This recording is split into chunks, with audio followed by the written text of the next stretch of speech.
गरियाबंद जिले में हाथियों का उत्पात कम होने का नाम नहीं ले रहा। कभी गरियाबंद तो कभी फिंगेश्वर तो कभी मैनपुर देवभोग विकास खंड में लगातार गजराज का दल तबाही मचा रहा है। हाथियों का दल अब तक 3 लोगों की क्षेत्र में जान ले चुका है, तो वहीं 3 हाथियों की भी मौत हो चुकी है। हालांकि वन विभाग लगातार लोगों को अलर्ट जरूर कर रहा है। अभी 30 हाथियों का दल गरियाबंद जिले के मैनपुर इलाके में मौजूद है। बताया जा रहा है कि लगातार फसलों को हाथियों का ये दल नुकसान पहुंचा रहा है। हालांकि वन विभाग इन फसलों का मुआवजा तो दे रहा है, मगर लोगों के मुताबिक ये पर्याप्त नहीं है और इसे लेकर लोगों में नाराजगी भी देखी जा रही है। गरियाबंद जिला में हाथियों का आवागमन जो है बहुत लगातार बना हुआ है, जिससे गांव के लोग जो है बहुत ही दहशत में जी रहे हैं। और वन विभाग क्या है, सिर्फ मुनादी बस करवाते हैं सुरक्षा के दृष्टिकोण से और कुछ भी नहीं कर पाते हैं। और मुनादी की वजह से क्या है, और लोगों में जो है ज़्यादा दहशत का माहौल बन जाता है।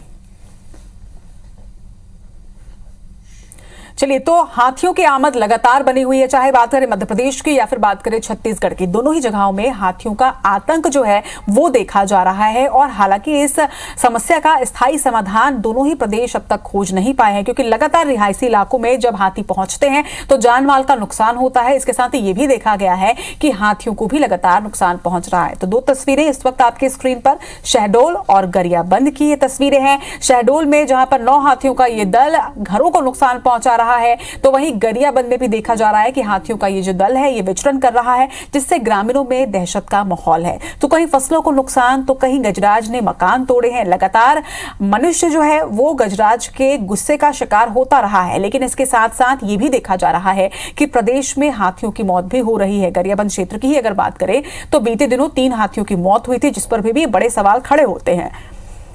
सवाल इस पर सिर्फ एक ही उठता है कि किस तरह से आखिर गजराज का यह आतंक खत्म होगा। चलिए, और गरियाबंद से इस वक्त हमारे साथ हमारे सहयोगी फारूक मेमन जुड़ रहे हैं। फारूक, जिस तरह से लगातार हाथियों का आतंक जो है क्षेत्र में जारी है, सबसे बड़ा सवाल यही कि इसका क्या कोई कॉन्क्रीट समाधान, कोई स्थायी समाधान कभी निकल पाएगा? संबंध में मेरी बात डीएफओ से और उच्च अधिकारियों से लगातार होती रही है। वो भी इसमें अपने आप को असमर्थ पा रहे हैं। कई बार ऐसा हुआ है कि लोगों की जान गई, अब तक 4 लोगों की जान जा चुकी है, वहीं 3 हाथियों की मौत हो चुकी है गरियाबंद जिले में, लेकिन इसका समाधान कुछ नहीं निकल पा रहा है। मैं आपको एक बात और बता देना चाहता हूं, उससे भी जो सबसे बड़ी जो गंभीर बात है, जिस गांव से ये गुजरते हैं हाथियों का दल, पूरी फसल को रौंद देते हैं, पूरे गांव के झोपड़ी और उनके घरों को रौंद देते हैं। ऐसी स्थिति में लोग काफी दहशत में जी रहे हैं और लोग परेशानी के जी रहे हैं। रात रात को जाग कर जीते हैं कि हाथियों के आसपास होने से उनको कभी भी उनके और उनके परिवार के लिए खतरा हो सकता है। सब मिलाकर के स्थिति ये है कि गरियाबंद के लोग काफी दहशत में जी रहे हैं और ये जो हाथी हैं, लगातार हाथियों का आवागमन बढ़ते जा रहा है। और इस बार तो ये स्थिति बन गई, लगभग 30 हाथियों का दल यहाँ पहुंचा है। अब आप सोच सकते हैं, जब ये किसी गांव के करीब से गुजरते होंगे तो गांव वालों की क्या स्थिति बनती होगी। एक पहली बात। दूसरी बात, इन गांव वालों के गांव तक पहुंचने के पहले हाथियों का जो मित्र दल है, जो वन विभाग के द्वारा नियुक्त किया है, वो हाका पढ़ाते हैं, मुनादी कराते हैं कि कोई भी व्यक्ति घर से बाहर मत निकलो, घर के अंदर रहो।